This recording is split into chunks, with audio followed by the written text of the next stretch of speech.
علیہ وسلم۔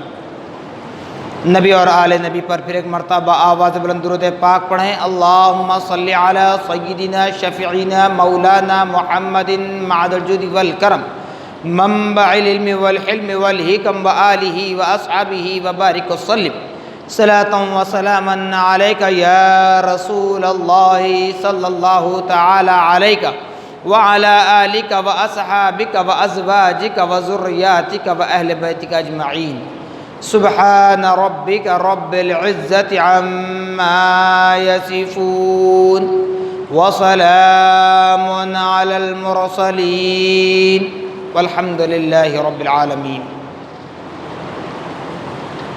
الحمدللہ، تمام تعریفیں اس ذات اقدس کے لیے ہیں جو سارے عالموں کا پروردگار ہے، جس نے ساری کائنات کو پیدا فرمایا، ساری کائنات کو روزی دے رہا ہے، میدان محشر کا مالک و مختار ہے۔ یقیناً اس خدا رب ذوالجلال کا بڑا ہی شکر احسان عظیم ہے کہ اللہ رب العالمین نے ہم اور آپ کو اپنی تمام پیدا کردہ مخلوقات میں انسان بنا کر پیدا فرمایا اور ساتھ ہی ساتھ ہمیں اشرف المخلوقات کے درجے سے بھی سرفراز فرمایا۔ اللہ جل جلالہ و عما نوالہ کا بڑا ہی شکر احسان عظیم ہے کہ رب کعبہ نے ہم اور آپ کو اپنے نبی مکرم، رسول محتشم، صاحب لولاک، باعث تخلیق کائنات، فقر موجودات، حضور تاجدار مدینہ حضرت محمد مصطفیٰ احمد مجتبی صلی اللہ تعالی علیہ وسلم کی امت بابرکت میں پیدا ہونے کا اعزاز بخشا۔ الحمدللہ ثم الحمدللہ، آج تک اور اب تک بھی ہمیں باقید حیات رکھا تاکہ ہم اپنے معبود برحق اور رسول مقبول صلی اللہ تعالی علیہ وسلم کی رضا و خوشنودی حاصل کر سکیں۔ تو معزز سامعین محترم، قرآن مقدس کی جس آیت مبارکہ کو تلاوت کیا گیا ہے، اس آیت مقدسہ میں اللہ رب العالمین کا ارشاد ہے: انعم اللہ علیہم من النبیین والصدیقین والشہداء والصالحین وحسن اولئک رفیقا۔ یعنی اللہ پاک نے اپنے انعام یافتگان، اپنے محبوب برگزیدہ بندے، مقبول بندے، جنہوں نے اپنے آپ کو فنا کر کے رب کے نام پر جان نثار کیا، اپنی جانوں کو، ان بندگان خدا کو اللہ پاک نے 4 حصوں میں ڈیوائڈ کیا ہے، تقسیم کیا ہے۔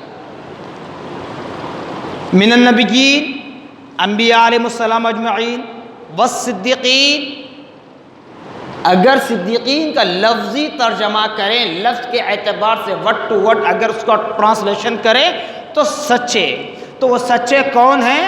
حضور صلی اللہ تعالی علیہ وسلم کے صحابہ اکرام، صحابہ والصدیقین، والشہداء، جو اللہ کی راہ میں اپنے آپ کو قربان کیا، چاہے وہ بدر کے شہداء ہوں، احد کے شہداء ہوں، حنین کے شہداء ہوں، یا میدان کربلا کے، بلکہ جن جن حضرات نے اللہ کی راہ میں اپنے آپ کو قربان کیا، سب کے سب یہ شہداء کی لسٹ میں شامل ہوتے ہیں۔ والصالحین، یہاں پر بھی اگر ورڈ ٹو ورڈ اگر ہم ترجمہ کریں، لفظی ترجمہ جسے کہتے ہیں نیک، وہ نیک کون ہیں؟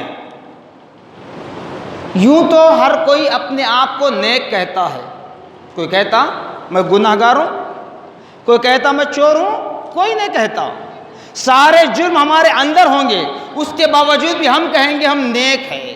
لیکن قرآن کہتا ہے اے لوگو، تمہاری نیکیاں اپنی جگہ ہیں، لیکن یہاں پر والصالحین، نیک سے مراد وہ بندگان خدا ہیں جن کو اللہ نے اپنا مقرب بنا لیا ہے، جن کو اللہ نے منتخب فرمایا ہے، جن کو اللہ نے چن لیا ہے، جن پر اللہ نے اپنا خاص فضل و کرم اور انعام و اکرام سے انہیں سرفراز فرمایا ہے۔ تو وہ ہے اولیاء اللہ کی جماعت، اولیاء اللہ۔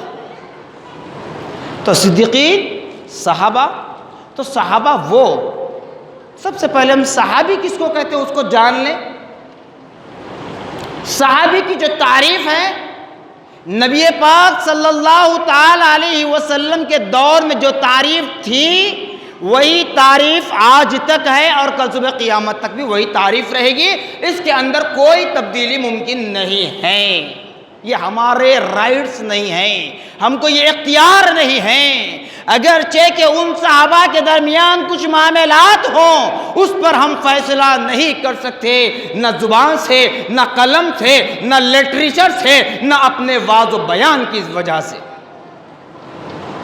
صحابہ وہ ہیں جنہوں نے حالت ایمان میں، ایمان کی حالت میں نبی پاک صلی اللہ تعالی علیہ وسلم کے رخ زیبا کی زیارت کی، اور حالت ایمان میں انتقال کر جائے، وہ صحابی ہے، وہ صحابی ہے۔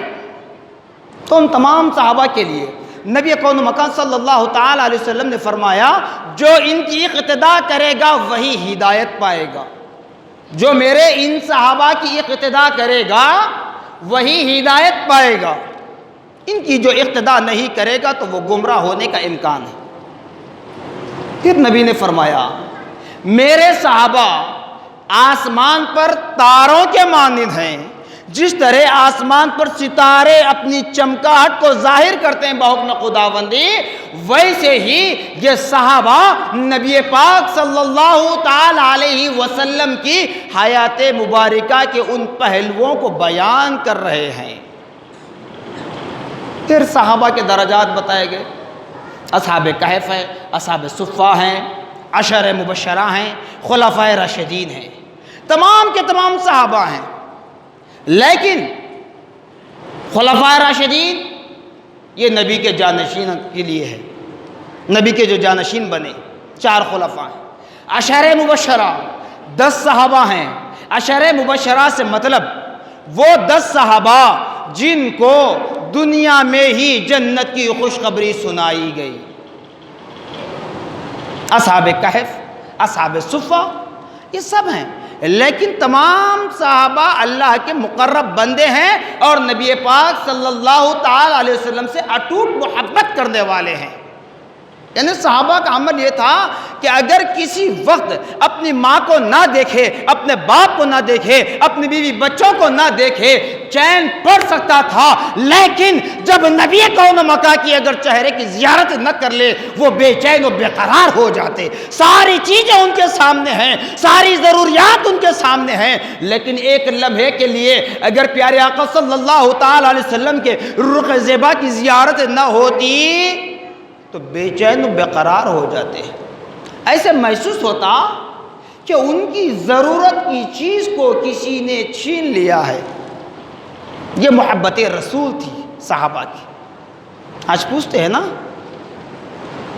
صحابہ نے کیا تھا کیا؟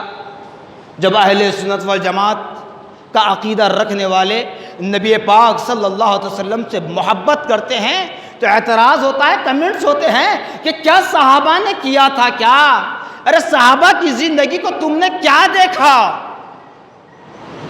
دیکھنا ہے صحابہ کی زندگی کو۔ مشہور سے مشہور وہ صحابی جس کا ذکر آج میں کرنا چاہتا ہوں تاکہ میرے گناہوں کا کفارہ ہو جائے۔ آپ سن رہے ہیں تو انشاءاللہ آپ کے گناہوں کا بھی کفارہ ہو جائے گا۔ وہ صحابی رسول جن کو نبی نے اپنی ظاہری عین حیات میں اپنے امامت کے مسلح پر فائز کیا۔ وہ صحابی، وہ مشہور زمانہ جس کے لیے آپ جمعہ کا خطبہ ہو یا عیدین کا خطبہ آپ سنتے ہیں، بعد الانبیاء بالتحقیق، انبیاء کے بعد اگر کسی کا مقام و مرتبہ ہے تو وہ حضرت ابوبکر صدیق رضی اللہ تعالیٰ عنہ ہیں۔ آج انہی کے یوم وصال کی تاریخ ہے 22 جمادی الثانی۔ حضرت ابوبکر صدیق رضی اللہ تعالیٰ عنہ آپ کی ذات گرامی، وہ آپ کے اوصاف، آپ کے وہ کمالات بیان کرنے سے قاصر ہیں۔ اگر ساری دنیا کے علماء مل کر حضرت ابو بکر صدیق رضی اللہ تعالی عنہ کی فضیلت بیان کرنے کے لیے بیٹھ جائے، ایک لفظ کی بھی فضیلت ختم نہیں ہوتی، یہاں تک کہ وہ قیامت کا سورج طلوع ہو جائے گا۔ کیوں؟ نبی پاک صلی اللہ تعالی علیہ وسلم سے جس طرح آپ نے جان نثاری کا دعویٰ پیش کیا، نبی پاک صلی اللہ تعالی علیہ وسلم سے جو محبت آپ نے کی، خود آپ کی زندگی بتا رہی ہے۔ آج ہم دنیا میں کیا کرتے ہیں؟ کچھ اچھا کام کر لے تو لوگوں کے اندر واہ واہ اپنی کرواتے ہیں، کیونکہ سوشل میڈیا تو عام ہو چکا ہے۔ یہ کام آپ کر کے ہٹے نہیں، ساری دنیا میں وہ نیوز وائرل ہو جاتی ہے، وہ آپ کی پکچر وائرل ہو جاتی ہے۔ لیکن حضرت ابو بکر صدیق رضی اللہ تعالیٰ عنہ وہ صحابی رسول گزرے جو رشتے کے اعتبار سے اگر دیکھ لیں، ساری زندگی کا محاصرہ ایک ہی جگہ ہو سکتا ہے، ذہن کھول کر سن لیں۔ رشتے کے اعتبار سے اگر دیکھیں تو نبی پاک صلی اللہ تعالی علیہ وسلم حضرت ابو بکر صدیق رضی اللہ تعالی عنہ کے داماد ہیں۔ حضرت ابو بکر صدیق رضی اللہ تعالی عنہ کے داماد ہیں، اور ابو بکر نبی کے خسر محترم ہیں، سسر ہیں۔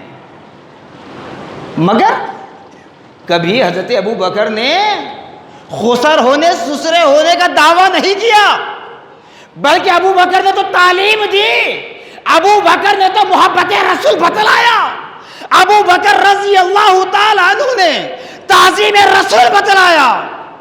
بتاؤ، اگر کسی کا داماد کوئی اونچے عہدے پر چلے جائے، بڑے پوسٹ پر چلے جائے، تو کیا اس کے سسرے کو یہ حق حاصل نہیں کہ وہ داماد کا نام لے کر پکار سکتا ہے؟ دنیا میں کوئی قید ہوتی ہے، اس کے لیے سزا ہے، اس کے لیے کوئی FIR ہوتا ہے، اس پر کوئی مقدمہ درج ہوتا ہے اس پر؟ نہیں۔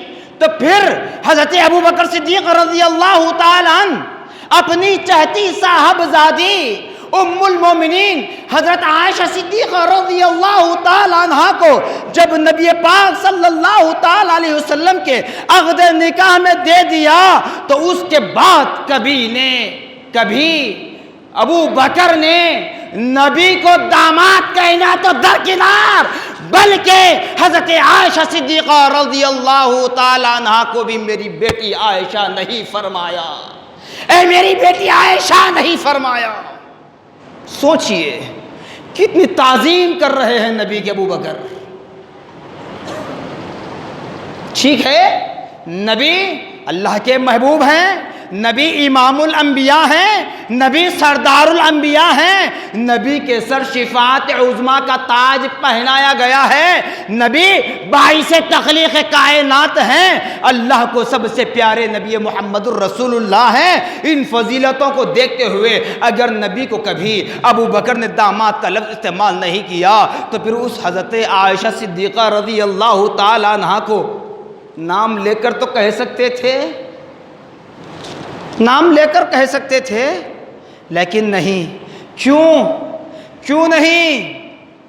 اس لیے کہ تعظیم مصطفیٰ بتانے والی ذات ابو بکر صدیق کی سب سے پہلے اس روئے زمین پر ابو بکر نے بتلا دیا، عائشہ میری بیٹی ہے، لیکن میں اس وقت تک نام لے کر پکارا کرتا تھا جب تک کہ وہ میرے نبی کے عقد نکاح میں بھی داخل نہیں ہوئی تھی۔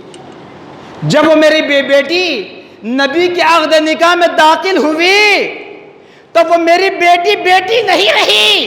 کیوں؟ نبی کی نسبت نے اس کو ایک عام آدمی کی بیٹی نہیں رکھا، بلکہ اللہ نے نبی کی نسبت سے حضرت عائشہ صدیقہ رضی اللہ تعالی عنہ کے لیے فرمایا، بلکہ ازواج مطہرات کے لیے کیا فرمایا؟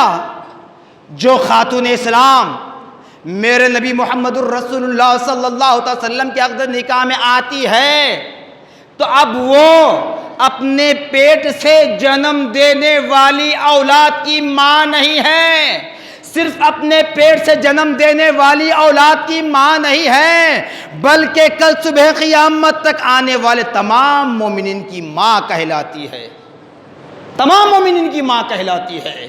تو حضرت ابوبکر نے بتلا دیا کہ اس لیے میں میری صاحبزادی کو نام لے کر نہیں پکارتا، بلکہ آپ خود فرمایا کرتے تھے جب بھی ضرورت ہوتی تو میری بیٹی عائشہ نہیں فرماتے، بلکہ فرماتے اے ام المومنین، اے ام المومنین۔ بتائیے کتنا ادب کر رہے ہیں، کتنی تعظیم بجا لا رہے ہیں، اور آج ہم کس رخ پر جا رہے ہیں، کس سمت پر جا رہے ہیں، کیسی کیسی بے ادبیاں آج ہم کر رہے ہیں۔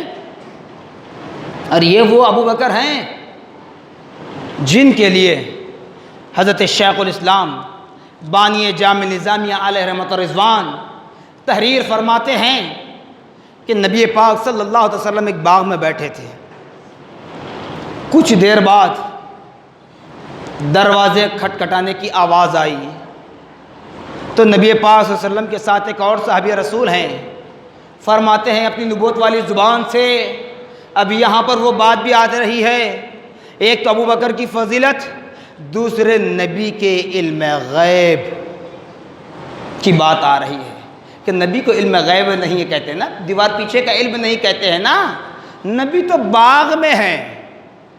دروازے کی آواز آئی، کہتے ہیں انس اٹھو دروازہ کھولو، اور ان سے کہنا کہ تم نبی کے بعد خلیفہ ہو، تم سب سے پہلے جنت میں داخل ہوں گے۔ اب حضرت انس بن مالک رضی اللہ تعالیٰ عنہ نبی کا حکم تو سن لیے، نبی کا قول سن لیے، لیکن تھوڑا سا کشمکش میں تھے کہ کون ہوں گے، وہ شخصیت کون ہوگی جس کے لیے نبی نے کہہ دیا کہ میرے بعد خلیفہ بھی ہوں گے، جنت میں سب سے پہلے جائیں گے۔ گئے اور دروازہ کھولا تو کیا دیکھتے ہیں کہ حضرت ابوبکر صدیق رضی اللہ تعالیٰ کھڑے ہیں۔ آپ نے نبی کا پیغام سنا دیا۔ صرف اتنا ہی نہیں، بانی جامع نظامیہ علیہ رحمۃ الرضوان آگے تحریر فرماتے ہیں، نبی پاک صلی اللہ تعالیٰ علیہ وسلم ممبر پر چڑھ کر خطبہ پڑھے، اس کے بعد ابوبکر سے کہا کہ اے ابوبکر اٹھو اور خطبہ پڑھو۔ نبی کے حکم پر حضرت ابوبکر رضی اللہ تعالیٰ اٹھے اور خطبہ پڑھنے لگے، لیکن کتنا پڑھا؟ تو آپ فرماتے ہیں کہ نبی پاک صلی اللہ تعالی علیہ وسلم نے جتنا خطبہ پڑھا اس سے کم، اس سے کم۔ نبی نے تعین نہیں کیا تھا کہ خطبہ کتنا پڑھنا ہے، کتنی دیر پڑھنا ہے، بس حکم دیا کہ خطبہ پڑھو۔ صدیق اکبر نے خطبہ پڑھا لیکن نبی سے کم۔ پھر اس کے بعد حضرت عمر بن خطاب سے کہا، اب یہ حضرت ابوبکر عمر رضی اللہ عنہما کا امتحان بولیے، آزمائش بولیے، یا پھر ایمانی کیفیت کا جائزہ بولیے۔ پھر حضرت عمر سے کہا کہ اے عمر اٹھو اور خطبہ پڑھو۔ حضرت عمر اٹھے، خطبہ پڑھے۔ کتنا؟ حضرت ابوبکر سے کم۔ نبی نے ابوبکر سے کم کیا اور عمر نے ابوبکر سے کم کیا۔ اب اس کے بعد تیسرے شخص کو کہا، وہ حضرت عثمان نہیں تھے، حضرت علی نہیں تھے، عشرہ مبشرہ میں سے اور کوئی صحابی نہیں تھے، بلکہ تیسرے شخص سے کہا کہ خطبہ پڑھو۔ بس آفت ہوتا ایسا ہے، جب کوئی چیز مل جاتی ہے یا پھر مشاعرے وغیرہ میں آپ دیکھتے ہوں گے، مائک ہاتھ میں آ گیا تو چھوڑتے نہیں، اسٹیج پہ جگہ مل گئی تو چھوڑنے کے لیے تیار نہیں ہوتے۔ تو ایسی قسم کی کیفیت ہوئی وہاں پر اس وقت۔ تو تیسرے شخص نے خطبہ پڑھنا شروع کیا تو طویل خطبہ پڑھتا چلا گیا، طویل خطبہ کر دیا۔ نبی کون و مکان صلی اللہ علیہ وسلم اس سے ناراض ہوئے اور خطبے کو بند کروایا۔ اس کے بعد کہا کہ ابوبکر، عمر، تم نے صحیح کام کیا ہے۔ جبکہ نبی نے صرف خطبہ پڑھنے کا حکم دیا تھا، وقت تعین نہیں کیا تھا، خطبہ کتنا پڑھنا ہے وہ تعین نہیں کیا تھا، لیکن یہ ابو بکر عمر کا ایمان تھا، ایمانی کیفیت تھی، محبت کی دلیل ہے، اور تعظیم مصطفیٰ بتا رہے ہیں کہ جو کام ہمارے بڑوں نے نہیں کیا اس کے آگے ہم جا ہی نہیں سکتے۔ ارے یہ تو باعث تخلیق کائنات ہے، یہ تو رحمت للعالمین ہے، یہ تو محبوب رب العالمین ہے، ان کی برابری ہم کہاں کریں گے؟ کون بتا رہے صاحب؟ حضرت ابو بکر، حضرت عمر۔ صرف اتنا ہی نہیں بلکہ حضرت ابو بکر صدیق رضی اللہ تعالیٰ جب خطبہ دینے کے لیے ممبر پر چڑھے تو یہ تو نبی کے سامنے تھا، نبی کے اس دنیا سے پردہ فرمانے کے بعد ابو بکر رضی اللہ تعالیٰ عنہ امیر المومنین ہیں، خلیفۃ المسلمین ہیں، آپ کو پورا اختیار ہے، آپ کی ذات میں کوئی مداخلت نہیں کر سکتے۔ اگر کوئی صحابی کا مقام و مرتبہ کتنا ہی بڑا کیوں نہ ہو وہ مداخلت نہیں کر سکتے، امیر المومنین ہیں۔ حضرت ابو بکر نے کیا کیا؟ خطبہ دینے کے لیے جب ممبر پر چڑھا تو تیسری سیڑھی پر اپنے قدم کو نہیں رکھا۔ تاریخ اٹھا کر دیکھیے، ابو بکر رضی اللہ تعالی عنہ نے ممبر کی تیسری سیڑھی پر قدم نہیں رکھا۔ کیوں؟ کہ ممبر کی تیسری سیڑھی پر نبی کون و مکان صلی اللہ علیہ وسلم کھڑے رہ کر خطبہ ارشاد فرمایا کرتے تھے۔ تو ابو بکر نے بتلا دیا یہ ابن قحافہ کی جرت نہیں ہے، یہ ابو بکر کی اتنی جرت نہیں ہے کہ جس مقام پر نبی کے قدم ہو اس قدم کے نشان پر ابو بکر کے قدم رکھے جائیں، بلکہ ابو بکر نے بتلایا جاہے قدم مصطفیٰ، جہاں مصطفیٰ کے قدم ہو وہاں ابو بکر کے بیٹھنے کی جگہ ہے۔ بلکہ ابو بکر نے بتلا دیا کل صبح قیامت تک آنے والے تمام خطیبوں کو یہ درس دے دیا کہ اے میرے نبی کے امت کے خطیبوں، یاد رکھ لو ممبر کی تیسری سیڑھی پر تم کبھی کھڑے نہ ہونا، یہ ادب مصطفیٰ ہے، یہ ادب مصطفیٰ ہے۔ اس لیے آج ساری دنیا میں دیکھ لیجئے، نظارہ کر لیجئے، تیسری سیڑھی پر کوئی کھڑے نہیں ہوتا۔ یہ ابو بکر رضی اللہ تعالیٰ نے تعلیم دی ہے، اور یہ وہ ابو بکر رضی اللہ تعالیٰ عنہ ہیں جنہیں صدیق کا لقب دیا گیا۔ یہ صدیق آپ کے نام میں نہیں ہے، یہ لقب ہے۔ ساری باتیں نہیں کروں گا، موٹی موٹی بات آپ کو بتا رہا ہوں۔ صدیق آپ کا لقب ہے، کس نے دیا؟ آپ کے والد والدہ نے نہیں دیا، حضرت عمر نے نہیں دیا، حضرت عثمان نے نہیں دیا، مولا کائنات علی شیر خدا علی مرتضی ابن حیدر کرار رضی اللہ تعالیٰ نے نہیں دیا، بلکہ خود نبی کون و مکان صلی اللہ تعالیٰ علیہ وسلم نے عطا فرمایا ہے۔ تو یہ بھی خدا کا نظام دیکھیے، پہلے صداقت کروا رہا ہے، اس کے بعد میراث سے سرفراز کر رہا ہے۔ پہلے صداقت کروا رہا ہے، جمادی ثانی کے بعد رجب کا مہینہ، صدیق اکبر کی صداقت کو جان لیں سچے دل سے تو پھر معراج جسمانی کے قائل ہو جاؤ گے۔ اگر صدیق اکبر کی صداقت کو نہیں جانو گے تو پھر معراج جسمانی کے منکر ہی بنتے جاؤ گے۔ رجب کی 27 شب نبی کون و مکان صلی اللہ تعالیٰ علیہ وسلم کو اللہ پاک نے جبرائیل کے ذریعے فرش سے عرش پر بلوایا، معراج کی سیر ہوئی، پھر واپس آئے۔ کچھ دیر میں خود قرآن کہہ رہا ہے، لیلم کا ذکر کر رہا ہے، سبحان الذی اسری بعبدہ لیلم من المسجد الحرام الی المسجد الاقصی، رات کے تھوڑے سے حصے میں قرآن بتا رہا ہے۔ تو سارا واقعہ معراج نبی پاک صلی اللہ علیہ وسلم نے اہل مکہ سے سنایا۔ اہل مکہ مذاق اڑانے لگے، کہنے لگے اے لوگو، اب محمد صاحب ایک اور نئی سازش رچ رہے ہیں، اپنا پروپیگنڈا کرنا چاہتے ہیں، اپنی واہ چاہتے ہیں کہ رات کے حصے میں فرش سے عرش پر بھی گئے، جنت و دوزخ کی سیر بھی کیے، بیت المقدس میں انبیاء کی امامت بھی کیے، اللہ سے ہم کلام بھی ہوئے اور واپس بھی چلے آئے۔ مذاق اڑاتے چل رہے تھے۔ دیکھا راستے میں آ رہے ہیں، کون؟ ہماری تمہاری طرح خلط ملط کرنے والے نہیں، ہماری تمہاری طرح شک کرنے والے نہیں، وہ حضرت ابو بکر آ رہے تھے. ابو بکر آ رہے تھے تو اہل مکہ نے ابو بکر کو روکا اور کہا کہ اے ابو بکر سنو سنو، تمہارے نبی نے آج ایک نئی بات کہہ دی، آج ایک نئی بات کر دی ہے. ابو بکر نے کہا کیا ہوا، کیا معاملہ ہے، نئی بات کیا ہوئی؟ تو اہل مکہ نے، ان دشمنان اسلام نے کہا کہ تمہارے نبی محمد کہتے ہیں، دشمنوں کے الفاظ بتا رہا ہوں، گستاخی نہیں کر رہا ہوں، تمہارے نبی محمد کہتے ہیں کہ رات کے تھوڑے سے حصے میں فرش سے عرش پر گئے، جنت و دوزخ کی سیر کی، انبیاء کی امامت کی، اللہ سے ہم کلام ہوئے، پھر واپس بھی چلے آئے رات ہی کے حصے میں.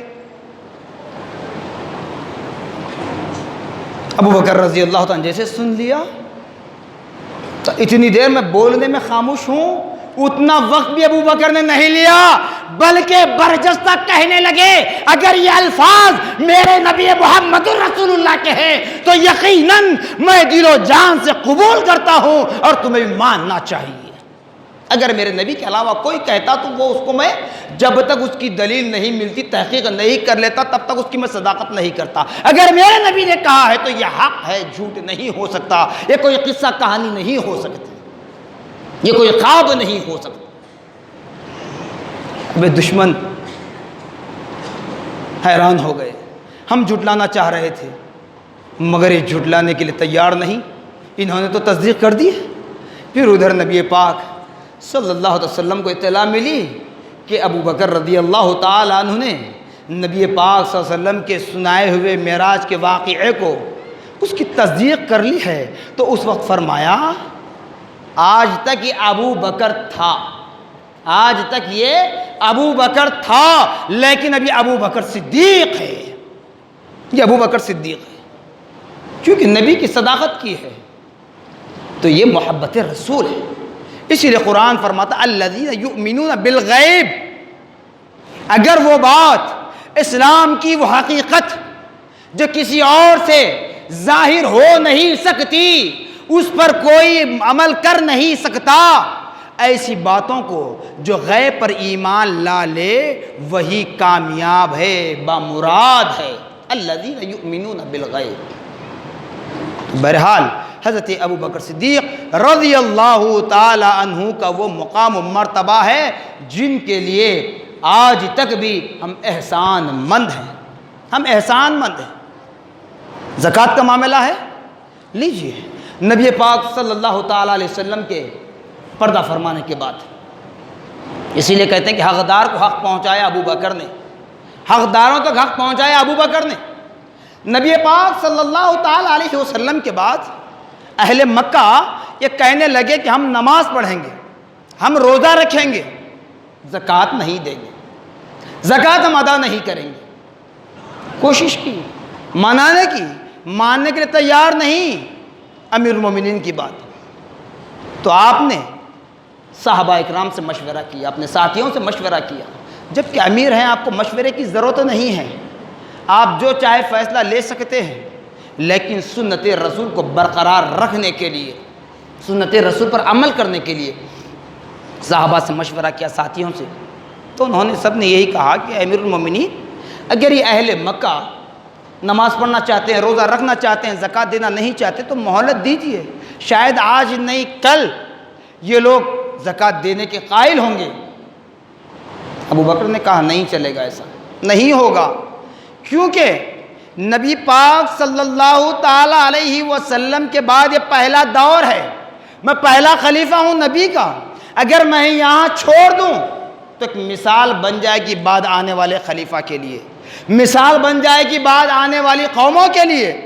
لہذا جب تک ابو بکر کے جسم میں سانس باقی ہے ان سے اعلان جنگ کرتا رہوں گا، ان سے جنگ کروں گا، لیکن زکوٰۃ کا مال ان سے حاصل کروں گا، کیونکہ زکوٰۃ کا مال بیت المال کی امانت ہے.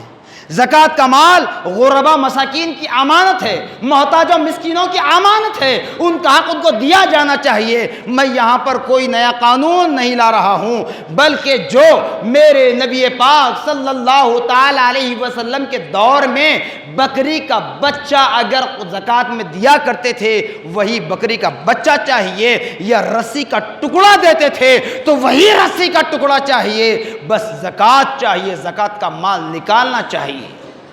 ابو بکر نے اعلان جنگ کیا، جد و جہد کرتے رہے اور ان اہل مکہ کو زکوٰۃ دینے پر مجبور کر دیا۔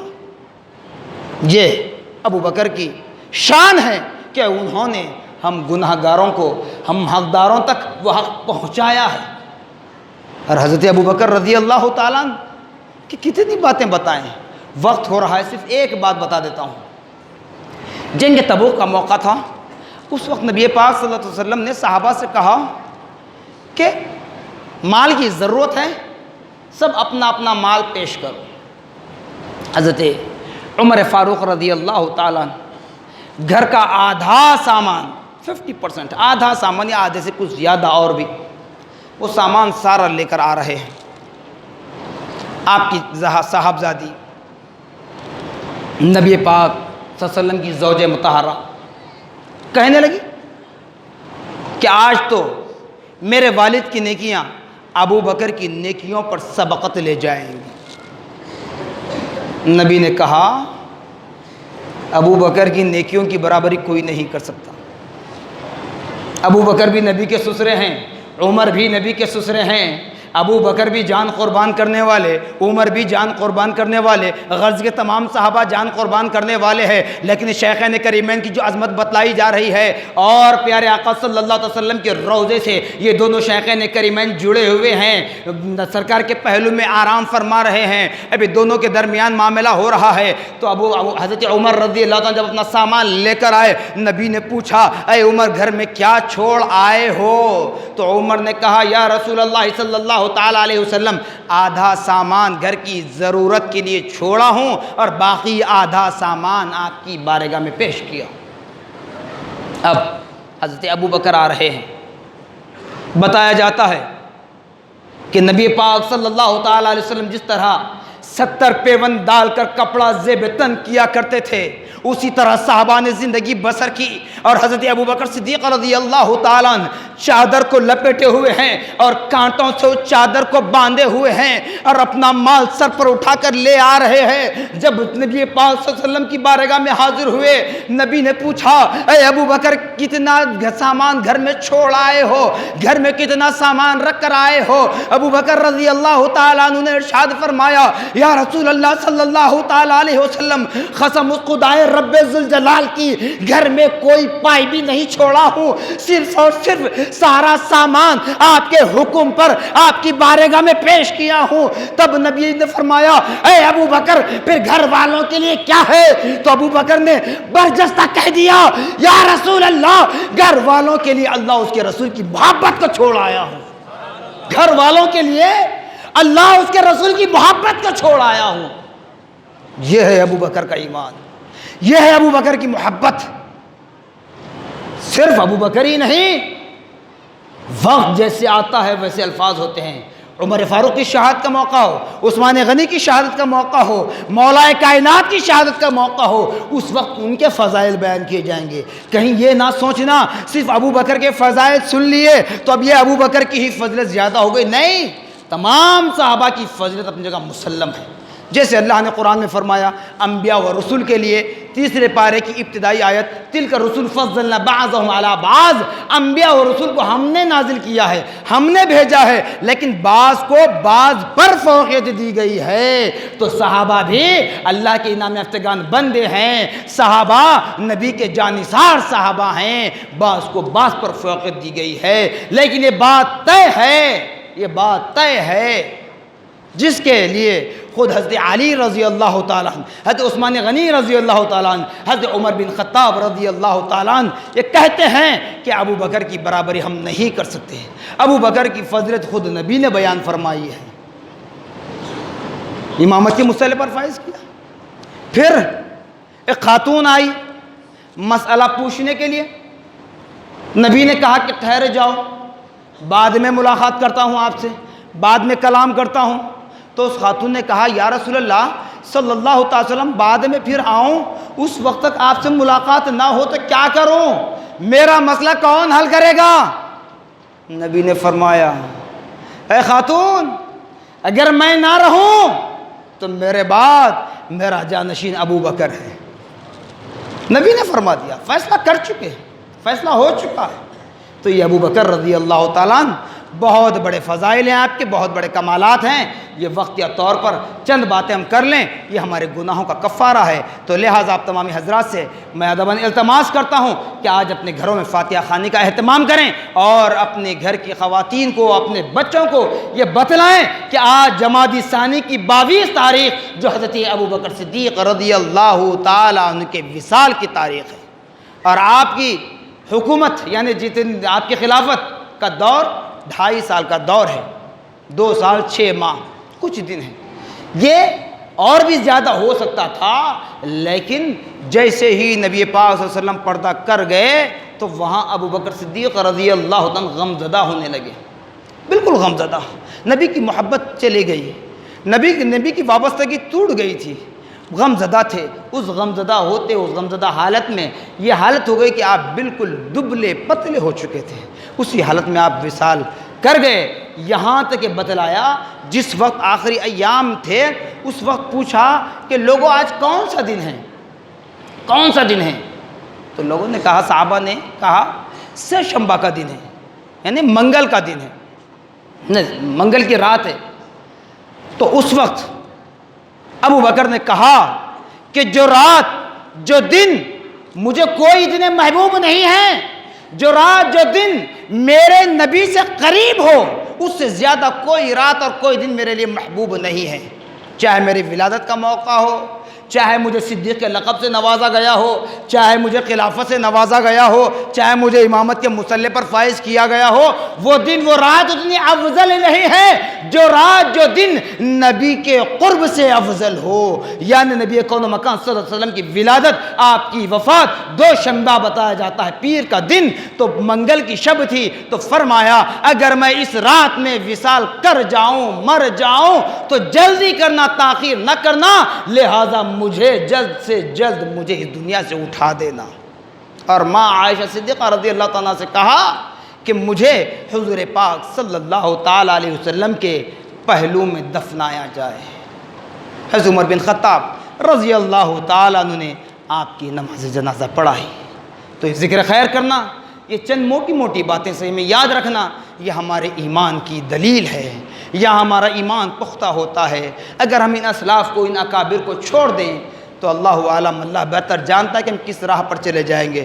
خدا را اللہ اس کے رسول کا واسطہ نبی پاک صلی اللہ تعالیٰ علیہ وسلم سے اور آپ کے صحابہ کرام سے اٹوٹ محبت کریں، محبت کا رشتہ جوڑے رکھیں، تو اس دنیا میں بھی ہم کامیاب ہوں گے، اور مرنے کے بعد قبر کی زندگی بھی ہماری کامیاب ہوگی، میدان محشر کی زندگی بھی ہماری کامیاب و کامران ہو جائے گی۔ جزاکم اللہ خیرا جزا، وآخر